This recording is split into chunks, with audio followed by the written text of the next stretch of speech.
welcome to Beautiful People. When we met filmmaker Prakash Jha in May last year, he was doing Rajniti of the real kind, and we know how that turned out. Luckily for him, his real-life Rajniti has captured the imagination of the people, so much so that we hear in the first week, the box office collections are third only to Three Idiots and Gajni, which, if you're a filmmaker, is incredibly good news. Prakash Jha, thank you for talking to us. How do you, Mr. Jha, analyze why this film has connected with a pretty broad audience? See, frankly speaking, it's storytelling. I've been also learning as to how to tell my story in the language that they would comprehend, the masses will connect to, the people I make my films, they would connect with it. And I've come to understand, like in Gangajal, I worked on the script for a long period of time, and although it's a different kind of story, but it's a story which is being understood, people connect with it.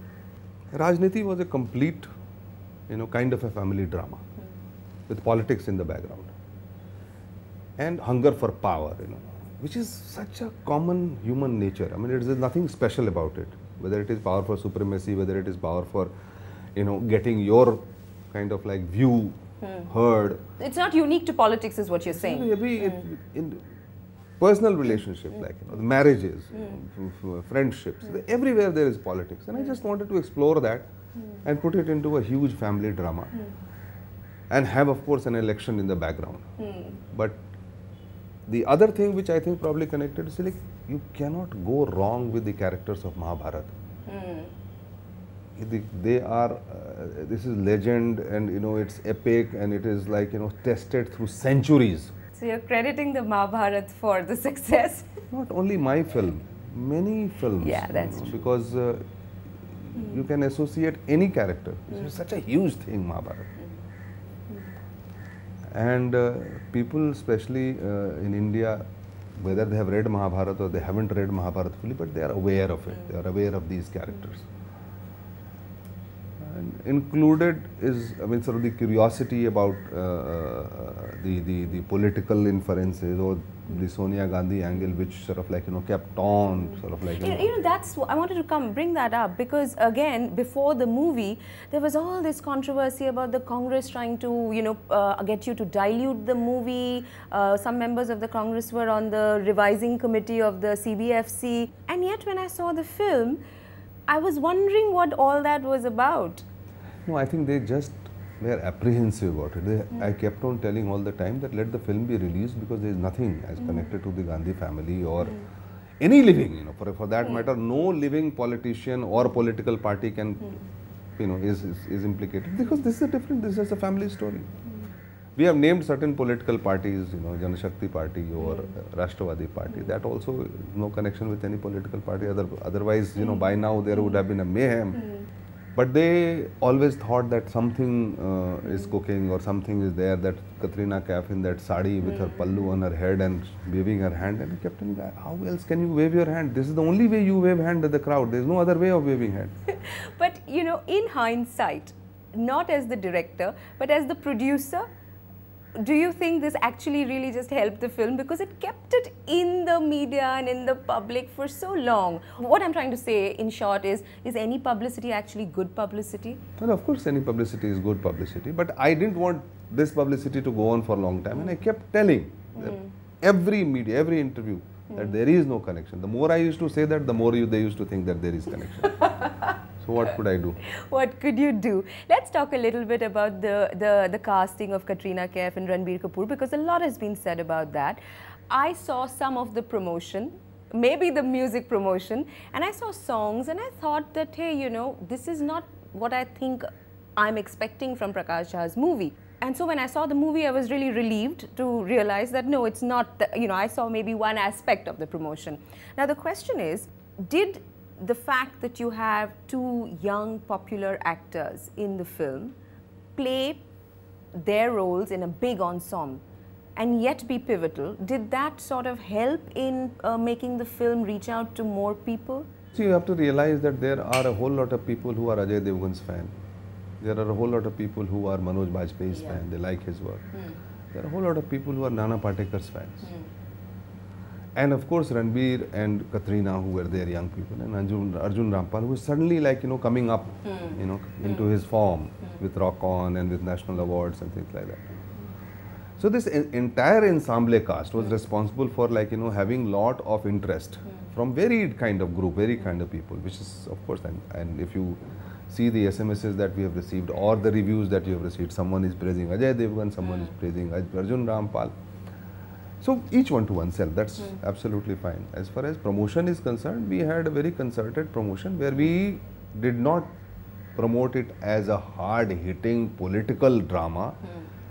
We promoted it as a family drama full of love, romance, treachery, loyalties, and it intrigued with a politics or an election in the background. I mean, that's how we promoted it, and that's how we were able to, I think, connect with the younger generation. Would you say this movie is a break from the kind of movies you've been making so far?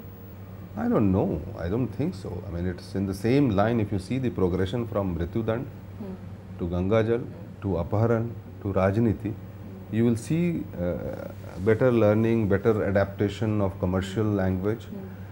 You can say that this is the most complete commercial film that I have made. It is the most commercial film Of that course you've it is made, commercial. isn't it? I have been trying to do that, to tell your stories but in a language that will be understood See, by it is very the most number important. of It people. was extremely important for a film like this, where what are the scenes? The scenes are about Karyakari Adhyaksh Mahoday. The scenes are about who is going to be pitched as Chief Minister. The scenes are about the maneuverings and the planning, sort of there are no scenes about love and marriage and romance and things like that. The scenes are about politics, but even internal relationship, like scenes about Nana Patekar coming, making Ajay Devgan's father as the candidate, where to put him down or whatever. These are the scenes which are there in this film. So for a film like this, I mean, you can make a very dry, clean, pure cinema film, sort of.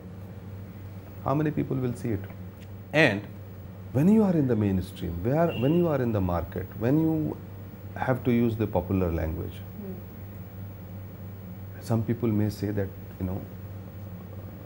I have sold my pure form of filmmaking, for whatever it is. I mean, there is no question about it. I'm trying to learn the commercial language, the commercial cinema language, the grammar of the commercial Are you cinema happier language. therefore personally? How does it matter?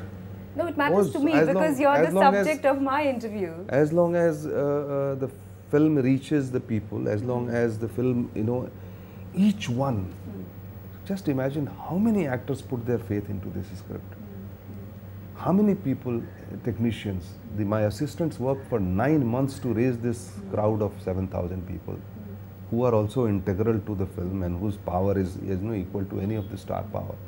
So obviously all these people have faith in the film. Just see the numbers, people going to cinema and seeing this film.